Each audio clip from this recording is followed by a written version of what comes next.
my religion is gratefulness. Sounds corny, but the beautiful thing about gratefulness is it kind of keeps you grounded. So, the meditation piece is like, oh, you got to breathe and center and empty your mind. All kind of that shit is hard to do. That shit is hard to do. But being grateful kind of embodies a lot of those same principles. So, for example, I'm driving or I'm at a bus stop or I'm walking someplace and I might say, because especially if I know that my mood is kind of getting a little low, I might say, well, I'm grateful that, you know, such and such happened. And, I try to replay that image in my mind, try to feel those feelings that I had before. Basically, I kind of try to experience it, again. The other day I was waiting for the bus and I just kind of stopped and I looked at the trees. I looked at the dark green trees contrast against the blue sky. You know what I mean? And I hear the birds chirping and all that kind of stuff. And, I think the cicadas has just quieted down finally. And so it was just a beautiful moment. That sky was so blue. It was that Tar Heel blue, North Carolina, Tar Heel blue. And it reminded me of the day of the Million Man March. The Million Man March was October something 20, I think 1995 or something like that. And I was there with two of my buddies, the two buddies I argued with about religion. And it was such a clear blue sky. There were no clouds. It was brisk. It wasn't cold, but it was brisk. And, the people are talking and everything like that. It was hours before the minister got up. And it was such a moment. I mean, all the brothers were around. Everybody was, pardon me, brother, excuse me, brother. How you doing, brother? Good to see you, brother. Kind of a thing. It was like I was in a different country. For that moment, it was like I'm not going to say a different planet. I felt like I was in a different country. And I had that experience. I didn't go to the second Million Man March. What's the point? For me, promises that I made that I still have to keep. But it was those kind of moments, whether you're, sitting waiting for something or it kind of places you in a meditative state. When you search in your brain for something good, especially when, shit is going awful for you, you can only focus really on one thought at a time. And your thought kind of generates a wave, and those waves manifest into feelings.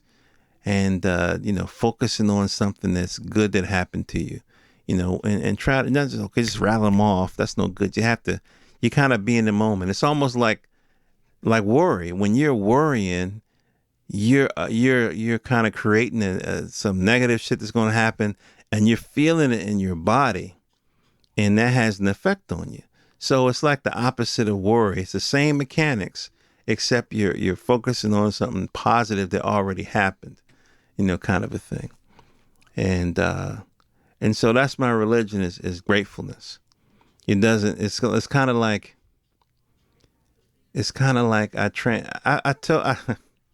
I told a minister one time, I said, and this was years ago, I said, I graduated from religion. No, I said, I graduated from Christianity. He said, how can you graduate Christianity? We still here. But in his mind, you know what I mean? You kind of still in that circle. You read the same book over and over again the rest of your life. It's like there's no other situation in life where you constantly reading the same text and you never learn what you need to learn to move on. Every other discipline, physics and everything, once you learn 1 + 1 is 2, you don't read that book anymore. You go to the next book,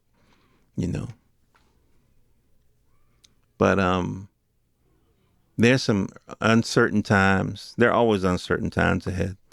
There's some challenges coming to America, for sure, because of the way the benefits are being ended by some states, and of course, the eviction moratorium is going on, and people say they're staying at home because they don't want to work, but I know that's not true, especially with the men.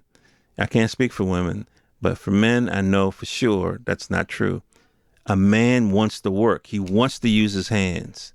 I mean, a man wants to work, but he would be being irresponsible to his family if he goes to work making less than unemployment. Because you got to remember, part of that salary that he's getting includes transportation. So if you're already less than unemployment, then you take away, getting there and stuff. I mean, that would be irresponsible to your family. But what's going to happen is some of these states are going to force you to make that decision. So if you can, there are IT careers that you can get into without going to college. You may have to pay for a test, which is a couple $100. But, a lot of the books and a lot of education is free online, especially on YouTube. A Plus, Network Plus, Security Plus. For the time being, is a way to get your foot in the door in IT if you're looking to improve your life. But I just wanted to ramble and experiment with this little coloring thing I wanted to do. This is Jonathan Soul, jonathansoul.com. You can go to jonathansoul.com and see all my content, my podcasts where I, talk about the news or rant like this, or ramble. It's not really a rant. And my comic book reviews have just got this in Crescent City Monsters. Incredible comic by Newton Lelevoix and Giancarlo Banal. Fantastic book. Issue number 4. You can't do news all day. You get depressed. So the comics is a way to balance it out. But anyway, I hope you guys are doing well. Who's ever listening to the sound of my voice. If you're having a tough time, hang in there. You can do it. Learn from your mistakes. Do things differently. And you'll see, things happen in your life. Remember, the most important belief is belief in yourself. God don't need your belief, contrary to what they say. If God is God, what he need or she need? You follow me? The person who needs faith is you. You got to believe in you. If you believe in you, then the rest of the world will follow. All right? Love you guys. Peace.